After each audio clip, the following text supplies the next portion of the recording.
धंधा करने वालियां आमतौर पर गिरोह की शक्ल में कोठी खानों में रहती हैं। इनसे मिलिए, ये है मैडम पीनो। पिछले 10 साल से कॉल गर्ल सप्लाई करती हैं। इनकी कहानी सुनने से पहले इनके कोठी खाने की एक तितली जूबी से मिलते हैं। एक घरेलू लड़की से लेकर जिस्म फरोशी तक का ये सफर कैसा है, इन्हीं से पूछते हैं। बस मैं सबसे बड़ी थी और मेरे 5 भाई थे। माँ बाप बूढ़ा था, मैं यहाँ पे आ गई, मजबूरी थी घर की। मैं तो बचपन के 10-12 साल से अपनी आंटी के घर रह रही थी, मुझे घर का नहीं पता। जब जो उम्र संभाली तो इधर बस माहौल में आ गई। जब इधर आई तो इधर का माहौल देखा, मुझे नहीं पसंद लगा। फिर मजबूरी ऐसी पड़ी कि इधर शौक के लिए नहीं और मजबूरी के लिए रहना पड़ा।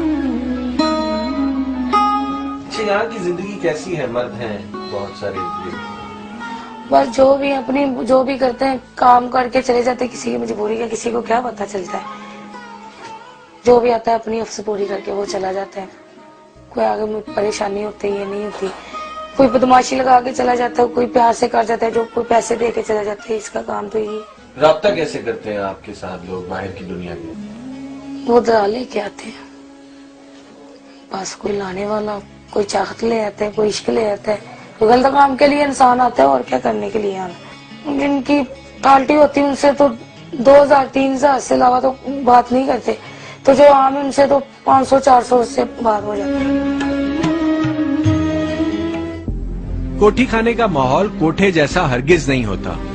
मुजरा, मिरासी, ढोल ढमक्का, ठुमका शुमका कुछ भी तो नहीं है यहाँ। लेकिन फिर भी किसी गाहक की फरमाइश पर बेसुरा रक्स तो करना ही पड़ता है।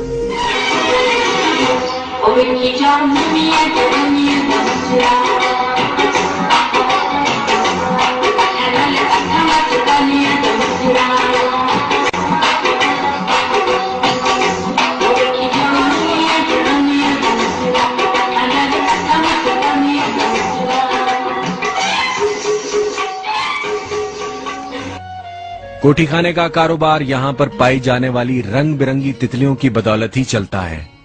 मैडम पीनो के कोठी खाने पर हर किस्म का माल सप्लाई के लिए 24 घंटों हाजिर है। इनसे मिलिए, इनका नाम और पेशा क्या है, ये खुद ही बताएंगी। जी, मेरा नाम रीमा है। तो समनाबाद में हम रहते हैं। कोठी खाना था, उसमें काम करती हूँ, अभी भी करती हूँ। शादी एक फितरी रिश्ता है, लेकिन मियाँ बीवी का रिश्ता घुटन और गैर एतमादी का शिकार हो जाए तो अंजाम कुछ भी हो सकता है। कुछ ऐसा ही जुल्म इस दुखियारी के साथ भी हुआ। शादी हुई आपकी? जी, छोड़ दिया आदमी।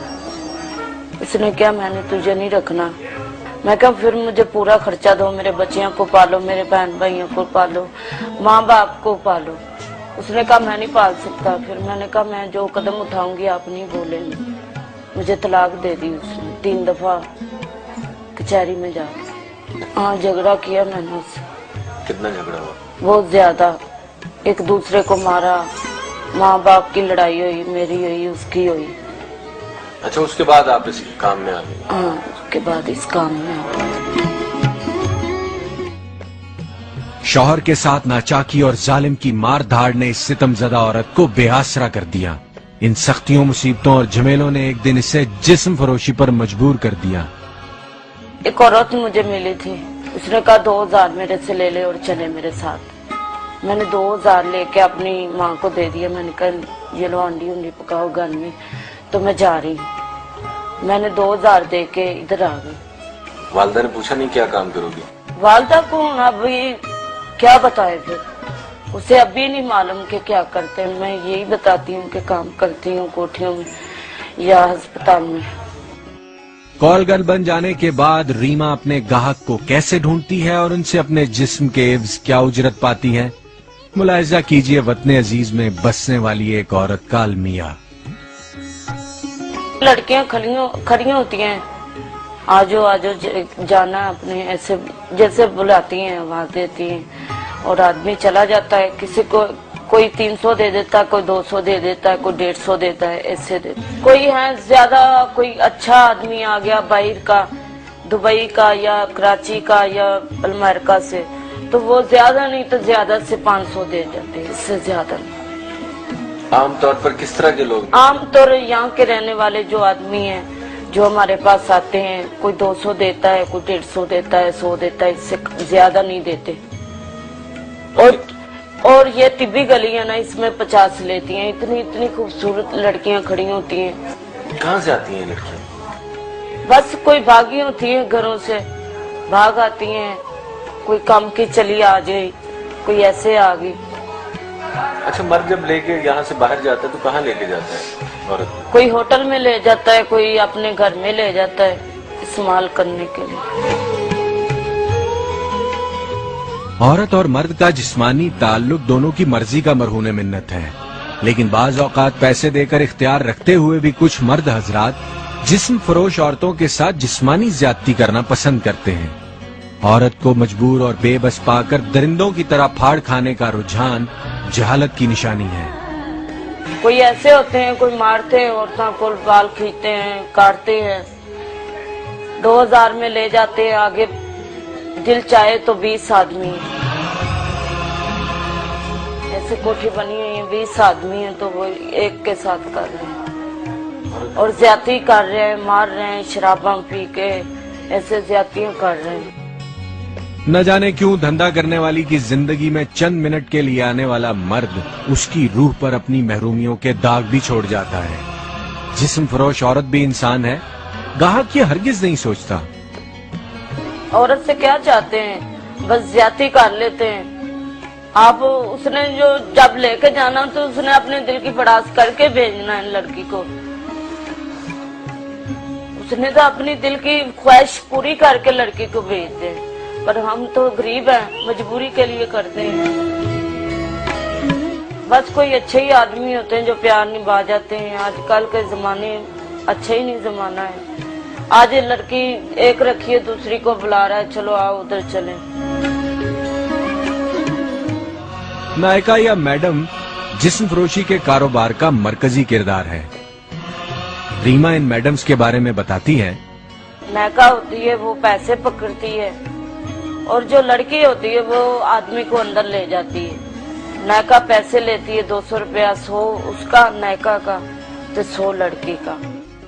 रीमा को जिंदगी में मिलने वाले गाहकों की बदौलत तरह तरह के पुरतशद्दुद वाकयात से भी गुजरना पड़ा। अय्याश मर्दों को अक्सर औकात मामूली सी रकम के एवज लंबी तफरी दरकार होती है।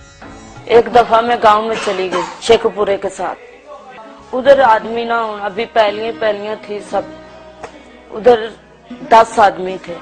इधर बता के गए कि हम 2 आदमी होंगे, तुम्हारे साथ ज्यादती नहीं होगी। आगे गई तो मुझे क्या मालूम था कि ये भी इसने ही आना। जब अंदर इकट्ठे हुए ना तो मैंने कहा इतने आदमी, आपने तो मेरे साथ झूठ बोला, फ्रॉड किया मेरे साथ। कहते फ्रॉड की बात नहीं, 2000 दिया इसने, 100 200 डाल के तो हमारे साथ हमने पार्टी बनाई है 2000 में। तो उस दिन से बाद फिर एक दिन गई होटल में, तो होटल में इधर से कह के गए कि हम 2 आदमी हैं, तो आगे से 15 आदमी।